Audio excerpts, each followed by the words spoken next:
हमारी मूवी थी वो खुदा बख्श, राय साहब उसके टाइटल थे। और वहाँ पे मैंने मैडम जी के साथ और ख्वाजा पीर साहब ने ये लिखा था मेरे साथ, दोस्ती ये तेरी मेरी दोस्ती, जाने मन रवेगी सारी जिंदगी,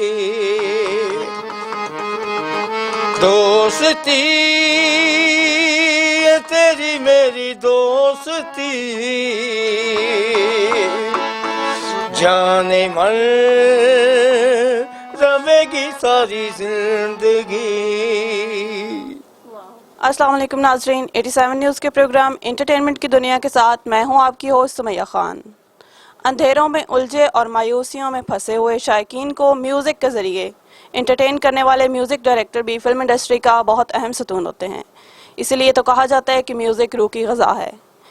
इस हवाले से बात करने के लिए हमारे साथ मौजूद हैं फिल्म इंडस्ट्री की म्यूज़िक का बहुत बड़ा नाम इशफाक अली साहब। अस्सलाम वालेकुम सर। आपने सर म्यूज़िक की दुनिया में कब कदम रखा?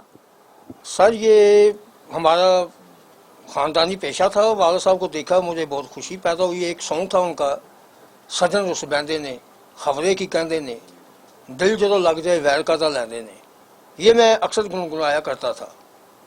तो एक दिन मुझे उन्होंने कहा कि यार आप पढ़ाई की तवज्जो करो, आप गाने बजाने में क्या ले रहे हो। तो मैंने फिर वही कहा कि मेरा उस तरफ तवज्जो नहीं है।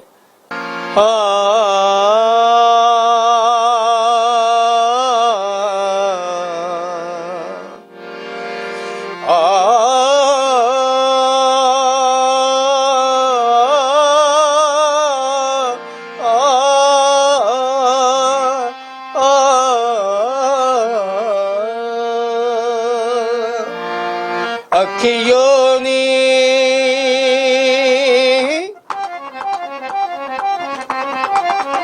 बदनाम न करना, अखियों ने बदनाम न करना, ना दिल देना ना दिल लेना, अपनी मस्ती दे विच रहना, तुसी किसे नू सलाम न करना, अखियों ने बदनाम न करना, ना दिल देना ना दिल लेना, अपनी मस्ती दे विच रहना, तुसी किसे नू सलाम न करना, अखियों ने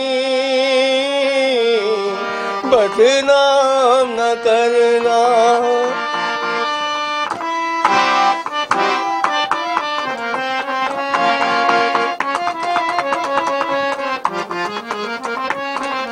संदल रंगीयां गोरियां बावां दे विच गजरा काला,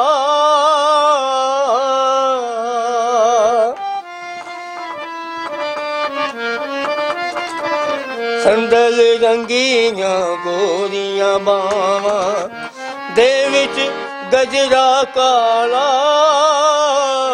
हर कोई नू वेख के आखे बड़ा मुकदरा वाला, सब दी सुन के चुप हो रहना, सीने ला के गम दा गहना, हुस्न दा चर्चा न करना, अखियों ने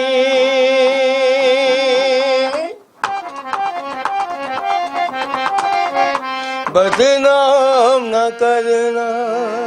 वाह।